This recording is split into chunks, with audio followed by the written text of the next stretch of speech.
know Richard since he was a student here, and then on the faculty at Hull in Birmingham. Did I say that right? Yeah. I once said Birmingham, and David erupted in guffaws when I said that. And I said the American fashion. But in 2011, off you went to Imperial College, where I love the title that you have. I'm really envious. The Professor of Sustainable Energy Business, the Alan Sabine Howe Professor of Sustainable Energy Business at Imperial, where you've been cutting quite a swath, and I'm looking forward to what you have to say. Okay. Thanks very much, Ben. And so this is actually a relatively late substitution, because I realised the thing that was originally on the programme wasn't going to be ready, whereas this one was ready by 1 o'clock this morning. The slides. So I sent one of those emails to the organisers that they never really want to receive, and Andy replied to me with a very nice email with that slight sting of the tail of containing the bit that the author is always very worried to read. You might be interested to read this paper by Athena Wu and Golbon Zachary and himself, which I was interested to read, and fortunately it does something related but not the same. We did say we need a microphone. Is there an issue? Do we need a microphone that's on? So the slightly scurrilous bit didn't get recorded, which was of course the aim. Anyway, this is joint work with Joachim Geske, and sadly he's not here to answer the difficult questions. But it's an attempt to model the question of uncertainty, given that storage is something that you could top up in order to deal with problems later that you may not know are coming. And there's different ways you can model uncertainty. The easy way is just assume it away. Simulate a year, assuming you know what's going to happen. You get some nice patterns. You can run your storage down exactly to zero several times, because that's what is required to be fully optimal. And of course, there are no unknowns, known or unknown there. That's probably not very satisfactory. There's another way to model it, which is actually quite intensive, which is the scenario tree. And of course, if you start having realistic number of possibilities, you start to need a really large computer and some quite good programming techniques. And of course, there are people in this room who have large computers and programming techniques. We're going to use a different approach, a more stochastic way. So we're going to have a Markov chain representation of load, where we set up and we know the probabilities of what's going to happen, but we don't have particular scenario trees running through. We're then going to add electricity storage to be a second state variable, and we're keeping sort of the dispatch and operation model relatively simple, which means that the question of optimal operation is going to be a linear program. And then also in a very simple setting, you can derive your optimal capacities from a load duration curve. And our solution algorithm is basically solve, for a set of capacities, solve the LP to find the optimal operating strategy, derive the load duration curve, and check if you still have the right capacities. And if you have, given that there is a chance that if you had slightly different capacities, you might have done something rather different and better, then check all the neighbourhoods. In other words, substitute small amounts of similar plant for each other and make sure that you don't get to a better place. And it may be that this presentation is too much of a sort of tutorial style, in which case apologies, but I got the email from the organisers, you're speaking straight after lunch, Churchill have put bread and butter pudding on the menu, lots and lots of equations. Actually, that one got spam filtered. I knew it was sent though. So if we start with a small scale model where we've just got 5 possible states of load, 1 unit, 2 units, 3 units, etc., and you have transition probabilities, and as you move between the states, it would be quite convenient. Yes, if we get to state 3, you can see the next ones, and only a 1 in 8 chance that we're going to get to the next state, and a 1 in 6 chance that we'll get to the state I need to show you the final probabilities. But fortune is on my side this afternoon. So from each state you can basically move to adjoining states, and you have a transition matrix that with state 1 going down to state 5 on the left hand side as the rows, you can get to the next state 1 through to 5 as the columns. So that gives the probability of each state given the previous state you were in. And there is a steady state distribution, P star, which is basically the distribution that you get multiplying those transition probabilities. And it's not, we've set things up so it's not quite symmetric what you get, but you could then think of that in terms of a load duration curve. So you are certain to have load of at least 1. 93% of the time you've got load of 2 or more. 73 or 75% or so of the time you've got 3 or more, and so on.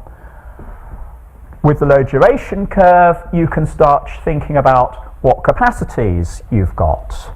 And so one technology, which was sort of slightly explained this morning, actually explained in the conventional way, a different way of thinking about lost load is it's the technology where if you're deciding how many passport people to have at Gare du Nord, if you don't want to have enough, or if they don't want to work, then the lost load is Hannes in the queue, which actually, given that it gave him more time to read Natalia's paper, it was a social good, although we normally think of lost load as a social bad. And it doesn't cost anything to organise, but it's quite expensive for those who suffer it, unless they've got Natalia's paper to read. And sufficient, and in the electricity system, sufficient daylight to read it by. Or you can have peaking plants, which are relatively cheap to build, but quite expensive to run.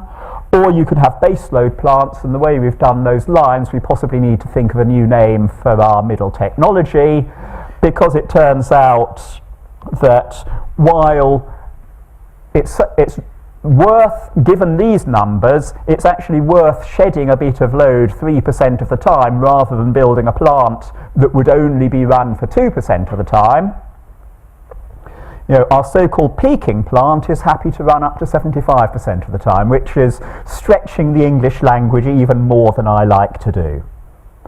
But given that, we can, and given our transition probabilities, it works out, in a sense, those points,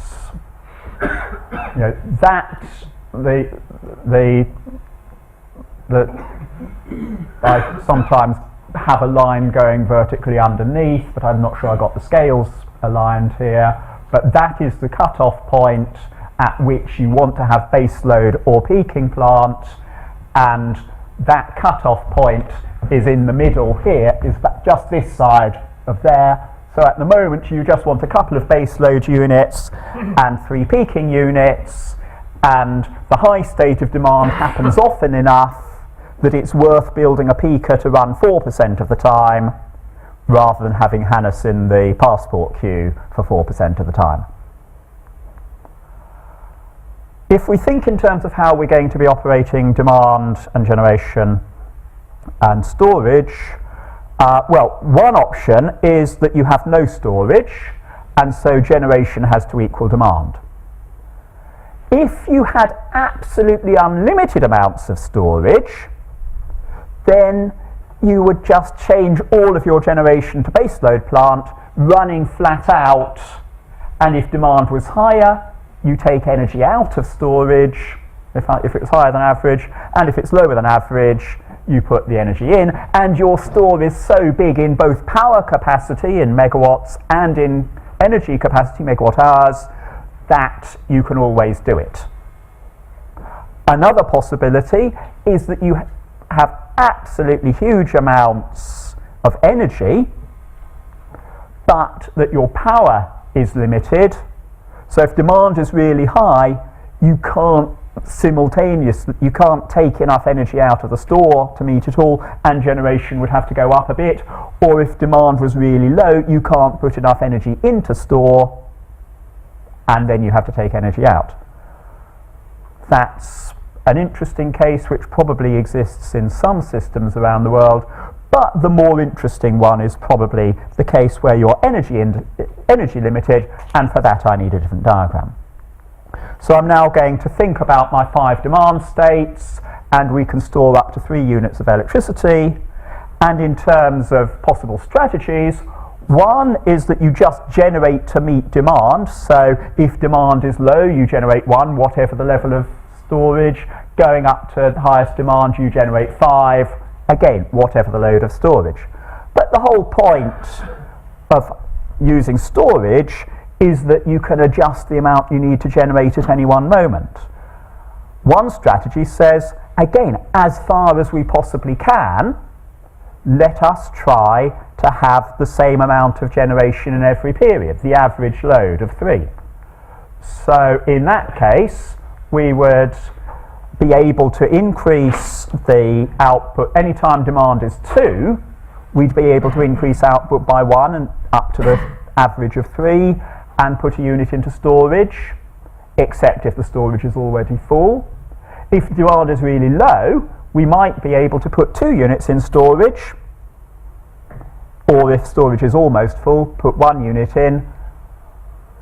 And there are some periods when, if storage is full, we don't do anything, we just keep it topped up. And then if we're at the average demand, we also keep it at the same level, because there's nothing, because we're at average demand, it doesn't make sense to increase or decrease demand under that, if we're just trying to level generation as much as possible.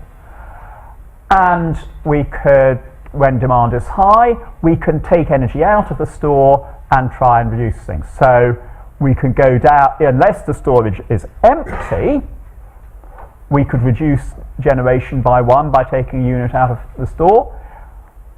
If the storage is full enough, we can reduce generation by 2 to take out of the store, or again, take out by less if there's not enough energy, and if there's no energy stored, we can't do anything. And then, having worked out where our storage goes in the next period, we would then transition between demand states in terms of our Markov matrix. So that, because despite various comments, I didn't think I'd be able to get away with no equations. I really thought I probably would get drummed out of the place. So, the state now has both the demand and the level of storage. Little s is going to be the change in storage, and in a sense that we have a set of changes that are possible, so that after we have changed our storage level, it is neither less than empty nor more than full, and we are not going to have more generation, or the generation to meet demand plus the change in storage is not going to be more than the generation capacity we've got. And then our strategy is effectively a probability distribution, or can be thought of as a probability distribution over the storage, over the admissible storage strategies for each state. And we can have that as d of the state and the storage change, interpret that as the probability of each state action pair. So you've got your standard adding up constraints, all probabilities sum to 1, no probability can be negative, apart from the Parliament doing something sensible. And then that effectively, if you look over the possible states that you could be in, or the actions you could take, the storage changes for a set of states, they are equal to the probabilities of where you could get to based on the probability of actions and the probability of moving between states, where the probability of moving between states is moving from state SD to S prime D prime is the probability that demand is going to change in that way, and that the change in the new level of storage is what you've said it's going to be. And if the new level of storage is not what you've decided it's going to be, there's no probability of getting there. And in some cases, of course, the probability of moving from demand state 1 directly to demand state 5 in this example is 0, although not inevitably. We then have our objective function, which in a sense for the operating stage when we have fixed capacities, the objective is minimizing the operating cost. So you've got effectively the probability of being in each state times the cost of meeting demand plus the change in storage. And we can interpret then the probabilities as a decision rule so that the probability of each action, given that you're in this state, is effectively the D of that state action pair over the sum of all the possible actions you could take in that period. In practice, typically only one of those is going to be positive, and so everything else would be 0. But it looks as if, potentially there could be some sort of mixed strategy going on, which would probably make the maths a little bit more horrible. So what does that do? Well, after storage, you could get a new set like that. If I put the old load duration curve on, you will see that there's now less need for demand. The very high levels of demand occur less, and in particular, the demand of 3 now occurs rather more. And it's actually, this is the real secret for why we thought our second technology needed to become economic until about 75%. We've now switched to the point where what was previously peaking capacity with a load factor of 74% is now baseload capacity. It's now worth making it baseload capacity with a capacity of 76. That is obviously a sort of slightly tweaked result for the purposes of demonstration. But that's so far only assumed the same total capacity. What if we, having added storage capacity, wanted to reduce the energy capacity, wanted to reduce generation capacity? Well, we now move to the algorithm where we're going to try and get the capacity and the operations together, minimizing both variable and fixed costs. So you start with the load duration curve and the optimal capacities you'd have if there was no storage. Then you optimize your operation given the capacities. You calculate the new load duration curve, see if your capacities are still optimal. If they're not, you change them. If they are, or rather if they apparently seem to be optimal, nonetheless check in the neighbourhood, just in case switching a small amount of peaking for base load or a small amount of base load for peaking in our 3-type example led you to get, and then optimizing operations gave you a better overall result. So effectively it's a grid search in the neighbourhood of what thinking about the problem predicts ought to be the answer. But you don't need, given everything's nice and continuous, I don't think you need to do substitution between base load and loss of load directly. I think you can get away without that. So if we have the pure arbitrage strategy, it turns out storage spends quite a bit of its time fully charged, but it also spends quite a bit of its time empty, which does mean if you had very high demand, you'd be in trouble unless you had enough generation to be able to meet it. But we could change to what we call a precautionary strategy, which one referee said is actually just arbitrage against the prospect of really high prices if there's a real shortage. But in a sense, it's a different type it's arbitrage against something that doesn't happen very often, as opposed to regular arbitrage against we will take tomorrow's high price rather than wait in case the day after tomorrow has a really high price. There may be something fundamental about the difference between energy-only markets and markets with capacity payments in terms of how you want to make things work. But if I start with the pure storage strategy I had, the aim would be try to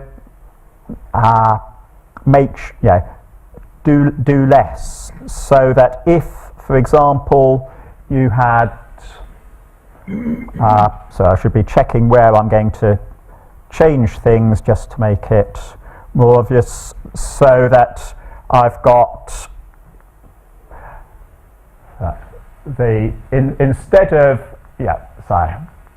instead of this guy generating 3 and putting 2 into storage, make him work harder in that state, use the extra, and I deplete my storage less.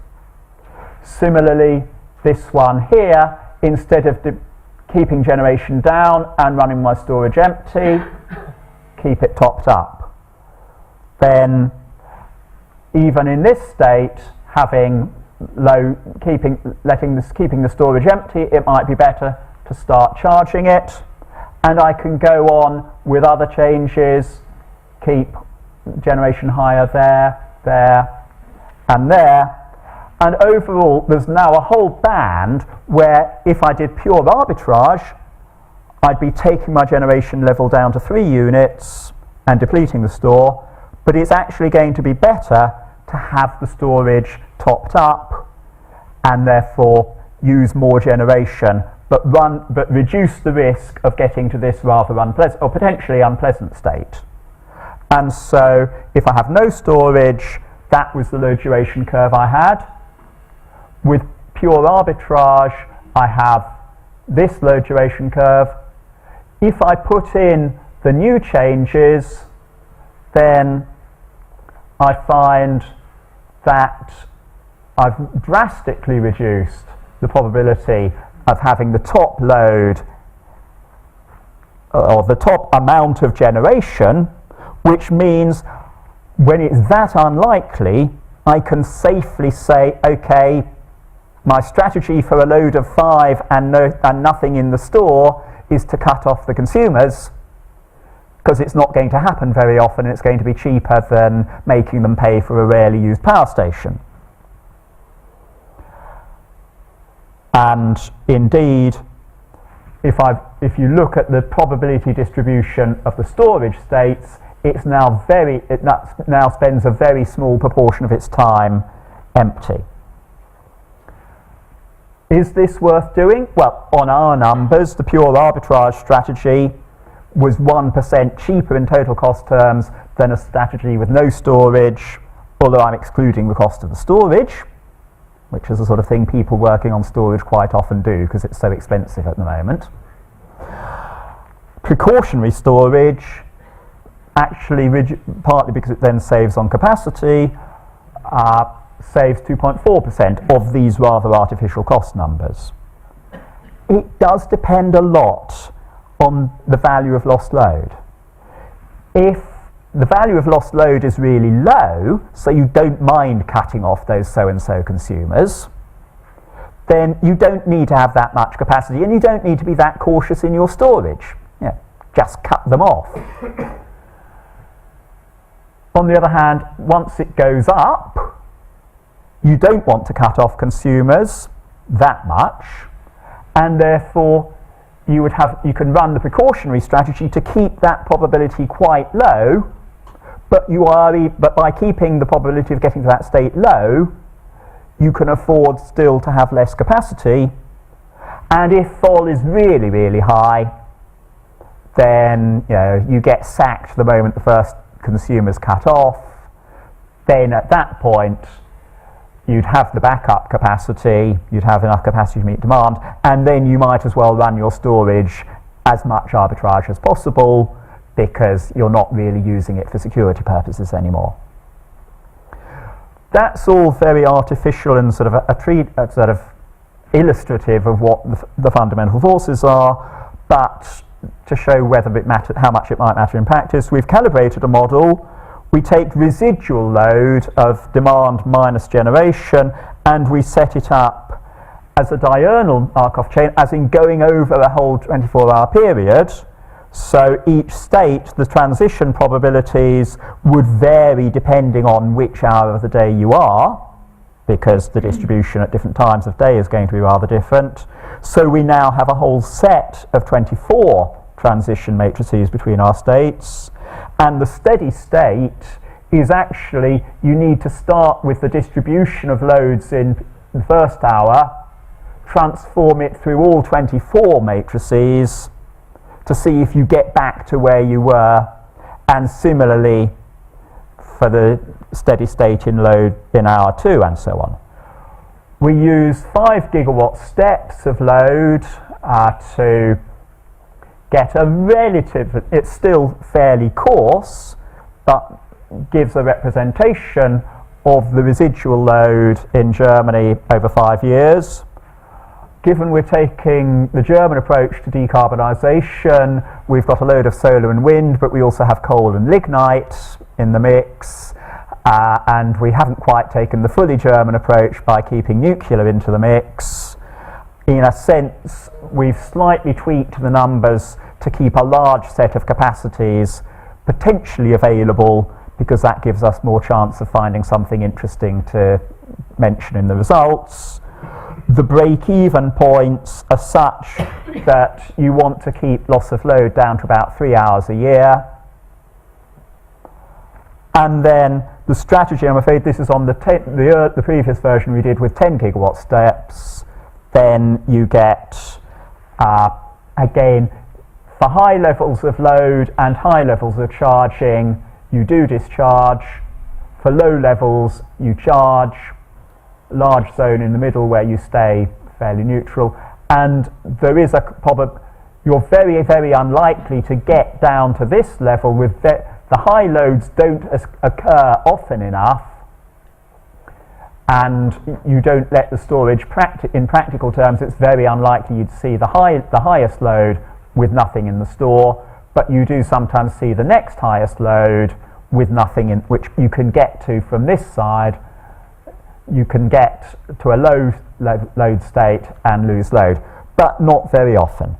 Effectively, you cycle through so that when it's high and load is high, you can discharge, but when it's low, you charge up. The expected state of charge, if you have a perfect foresight, then almost any state of charge is equally likely. That's very, very close to a straight line. Whereas in the stochastic model, then you are much more concentrated, you're much more likely to keep the store fairly highly charged in order to minimize the risk of nasty things. For validation purposes, we compared the continuous load with, I think, 100 draws of the Markov chain and optimized the costs, and they come out close enough that this, in my view, given that any model of electricity you need to predict next year's gas price, the error in that dwarfs a certain number of other errors. And adding storage leads to sort of saving, with perfect foresight, of 4 to 5%, which, if you're talking billions, is potentially worth having. And then when you put in a stochastic load, then by chance the capacity costs seem to be the same there, and you save a bit of cost. You go from 25,900 to 25,370. If you have storage without changing your capacities, but you go down to 24,700 if you do change your capacities, and that consists of a reduction in both operating costs, but a slight increase in capacity costs because you're building more baseload plant, which is more expensive, but less in total, and you're running it less.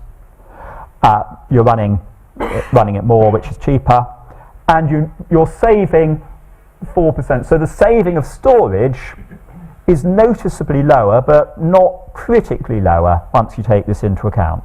In terms of the capacity choices, if you have no storage, you have a bit of lost load. With the Markov storage, you accept quite a lot of lost load risk. With perfect foresight, you would say we will run the same capacity and we will have, or the same total capacity.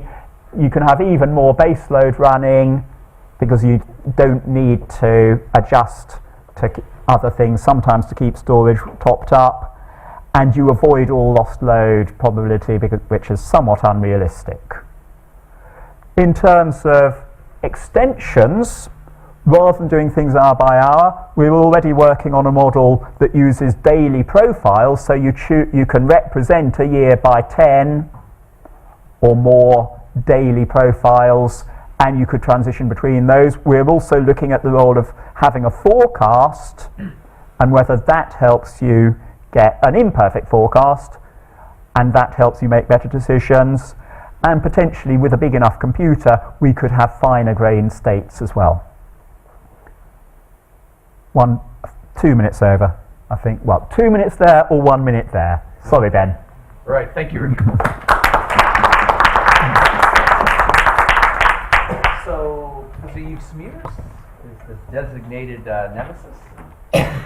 We'll have a question.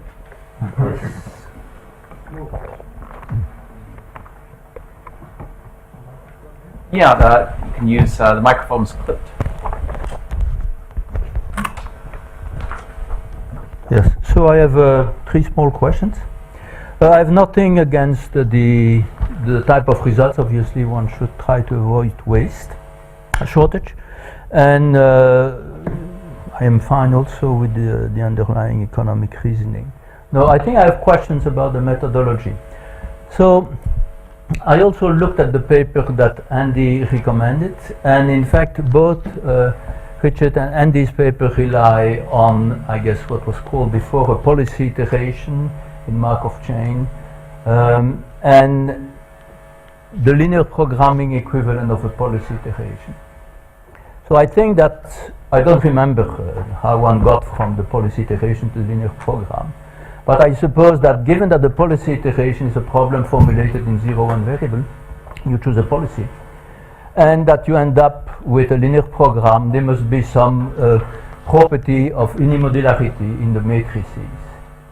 So the question is then, those properties are quickly destroyed as soon as you add some additional constraints in the model. So Richard has a set of states and transitions, and Andy has a different set of states and transitions.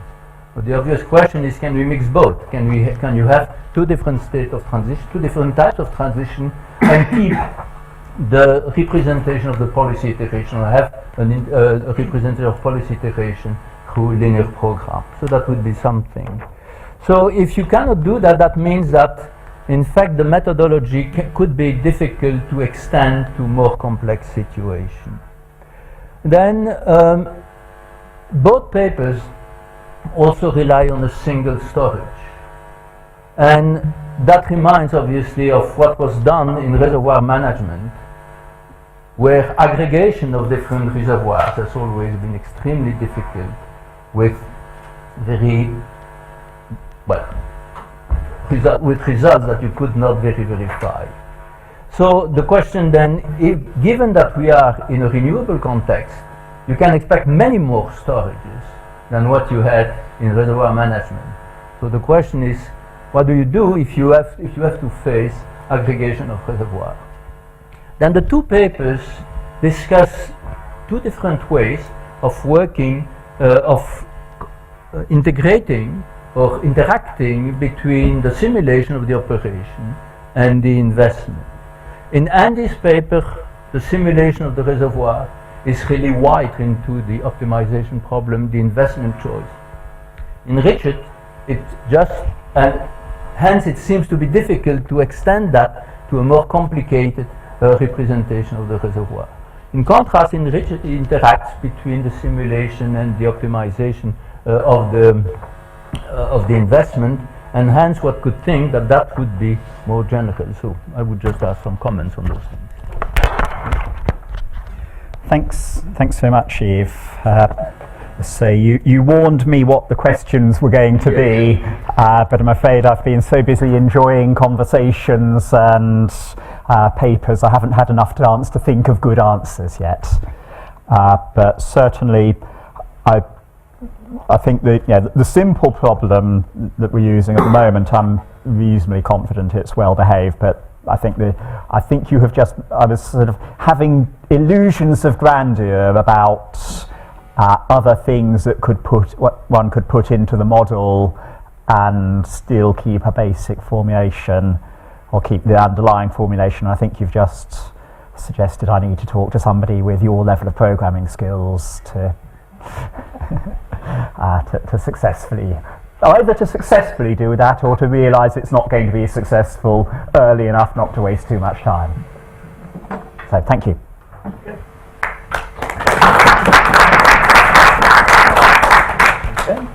Giving us 5 minutes for extra questions, and hold on was first. Thanks for that. It's really interesting talk.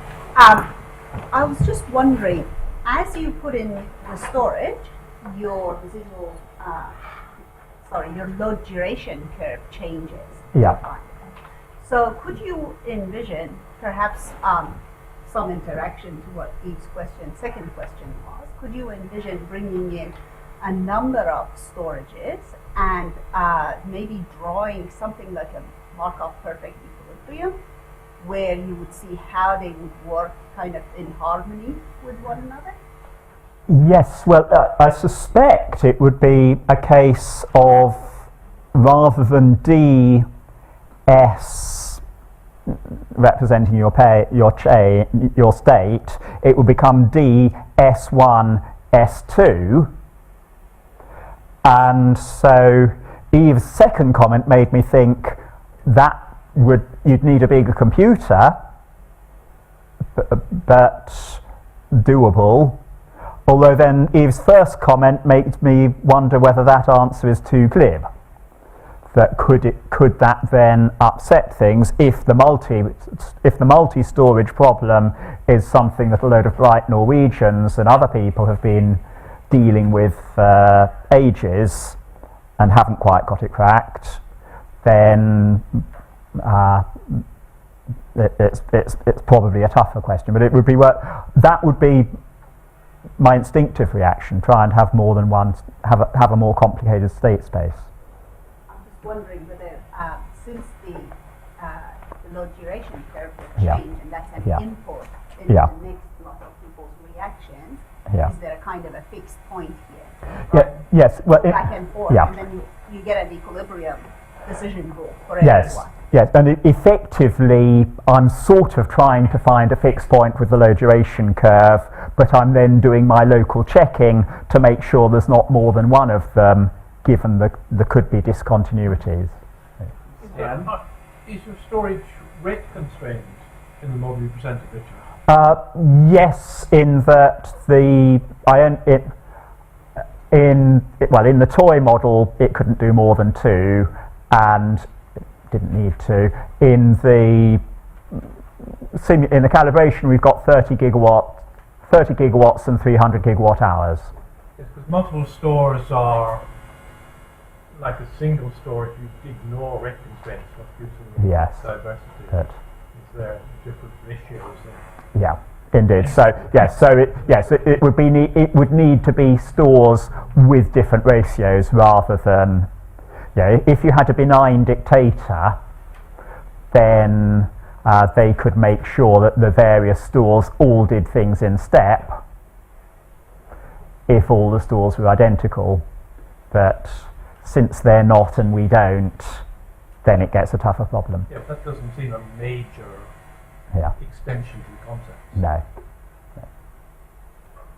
Okay. One last one, Danny. So, Richard, apologies, I came in a little bit late, but I got the gist. I would wonder if between you and David, if either would consider commenting on the viability more practically, because you gave us the hint that you left out the cost of storage. So just broader than your talk itself, what do you think, what's happening in the next 6 to 18 months in the UK or the EU with regarding storage? And is it just about reliability at the system level, or is it really about arbitrage? Like I think that one of the problems that economists face when we talk about storage is it's very easy for us to do arbitrage models because that's Econ 101.